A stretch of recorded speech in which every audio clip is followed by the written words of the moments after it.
Accurate information about acne is often scarce, making it difficult to get clear skin.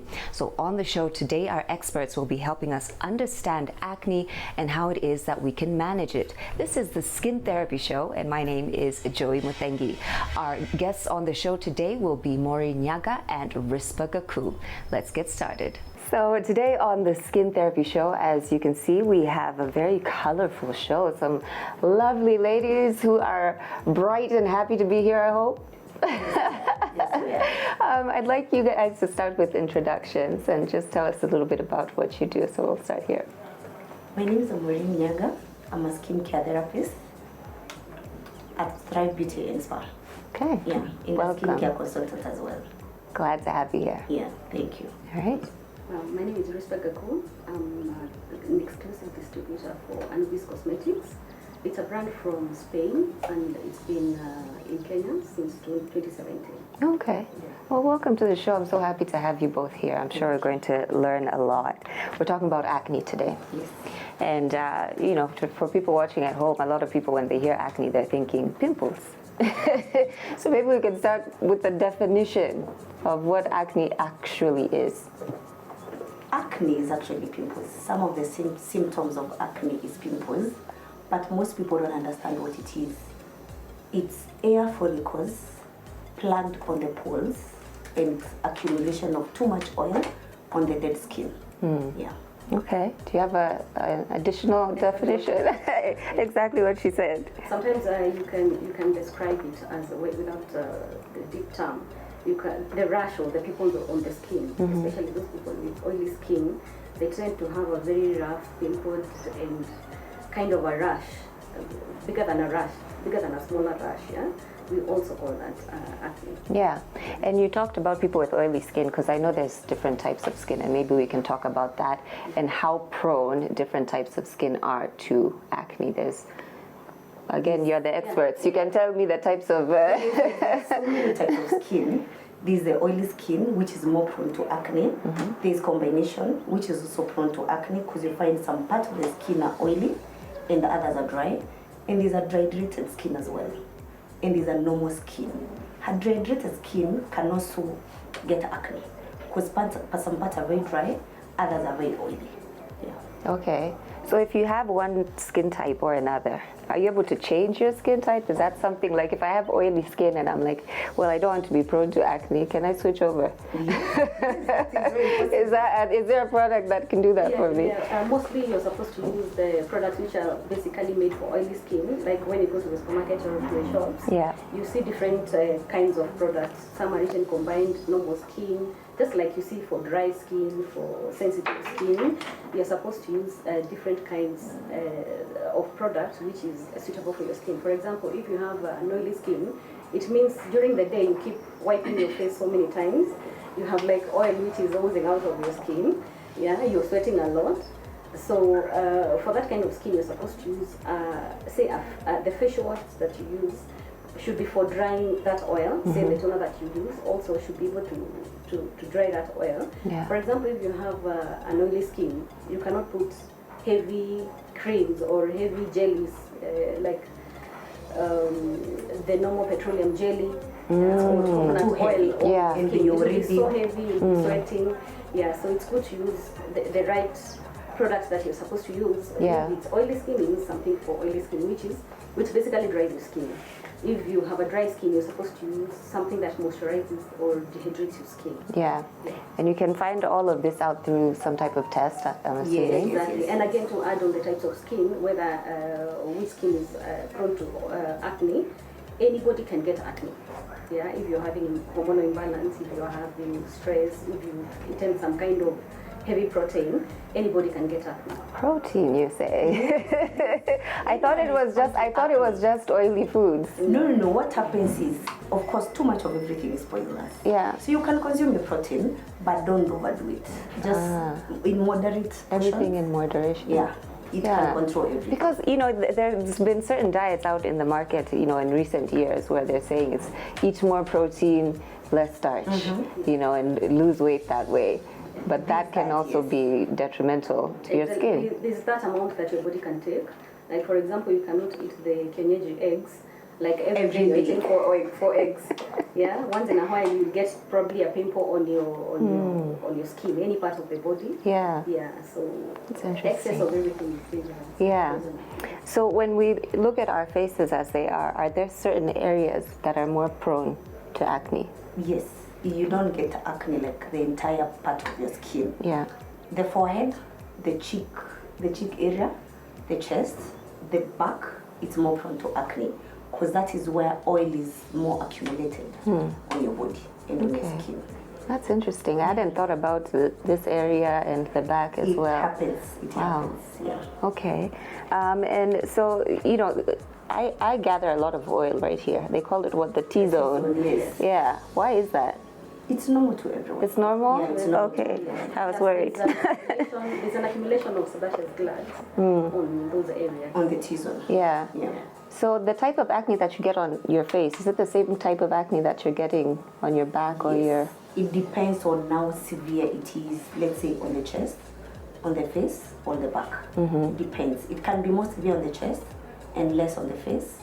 The same case, it can also be severe on the face and less on the chest. Okay. Yeah. Like you'll see some people get a lot of pimples on their forehead. Yeah. But the other areas are okay. Yeah. For some other people, like especially when you are wearing masks, they were getting a More lot of affected. I got the beard. Exactly. I sure did. I was like, what's going on? Yeah. But you know, other than the dietary issue that we've talked about in terms of causes of acne, what else? What else is there that causes? There are various factors that cause acne. One, hormonal imbalance.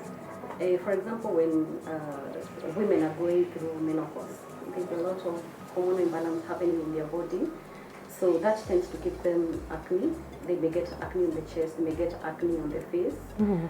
Also, when one is pregnant, they may also experience some breakout of some sort. You see some people getting a lot of pimple on the nose, and actually the nose gets enlarged. Gets larger, yeah. Yes. Being produced on the nose area and on the face. Some people will just get it on the forehead. Yes. And some people will just get it on the back. So hormonal and diet, anything else? Diet, stress. Yes.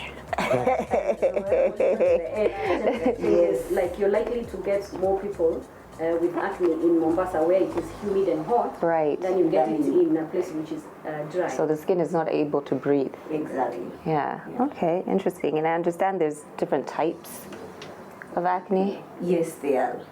And we just, you know, like I was saying, like we simplify it so much as you know, your average person just thinks pimples.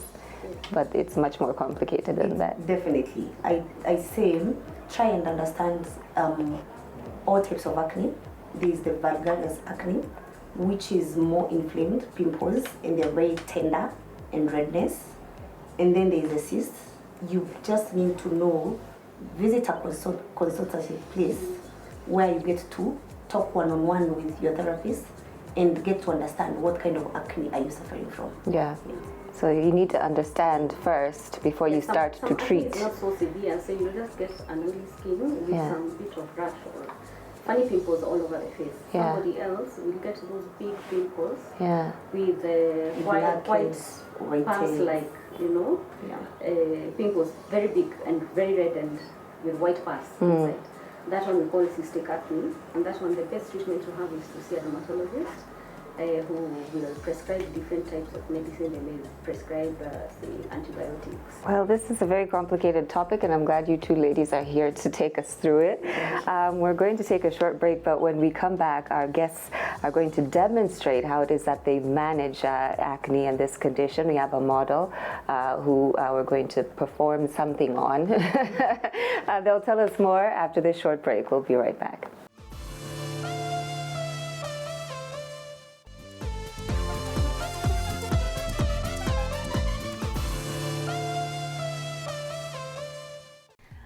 So I am here with Maureen, who is our skin therapist for today, who's going to be taking us through the process. Again, it's all about managing acne. We've got a model already ready to go. So Maureen is going to tell us what it is that we're doing here today.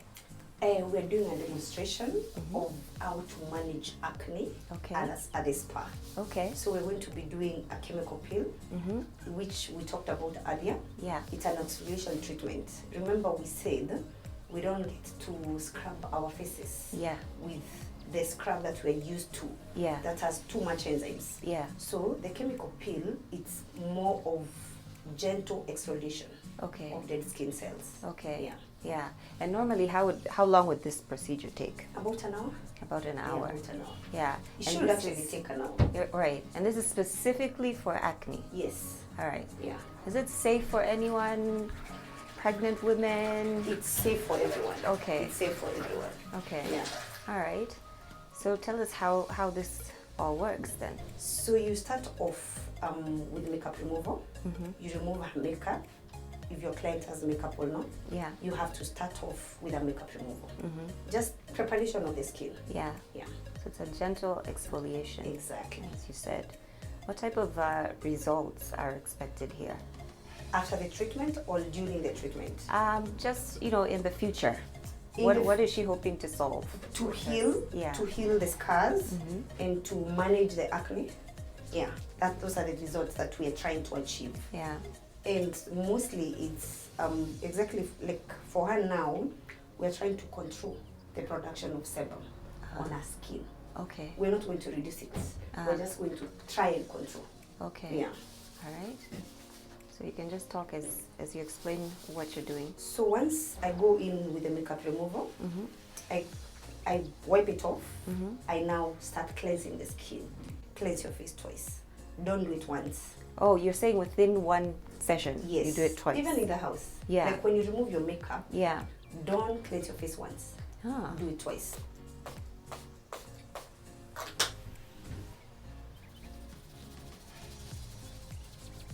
So once you're done with the cleansing twice, now remember when you're doing a facial, you now go into exfoliation and steaming. Here, because you're treating, we now come in now with the treatment. Okay. Yes, where we're going to exfoliate Okay. the skin. So after exfoliation, what would be the next step? Treatment. Treatment. Yeah. Once you remove the skin, Yeah. you now put the treatment. And some parts that people forget, the neck. Ah, Yeah. So yeah. you have to go the entire face. Yeah. Your face starts from your neck. Yeah. And you said what type of chemical peel specifically is this? It has ingredient like glycolic acid, malic acid, anzelic, and salicylic acid Yeah. for acne. Yeah. Yeah. But it's mild enough where, I know there are some more severe and harsher chemical Yes. peels where your skin literally peels. This isn't one of those. No, this is not one of those. Okay. And when you get to that point, we feel like the acne, or we see the acne is very severe, we send you to a specialist, like Yeah. a doctor. Yeah. Yeah. Okay. Well, Maureen is going to continue this process. We're at the stage of exfoliation currently before she gets into the full treatment here. Again, it's all about managing your acne, and she's showing us one of the methods that they use here at the spa. So we're going to see the full process until the finish, and in a future episode, we'll be able to have this model come back so we can see the after effects and the full results, and to see why it is that this process actually works. But we'll continue this conversation in just a little bit. I'm going to let Maureen go ahead and continue with her process.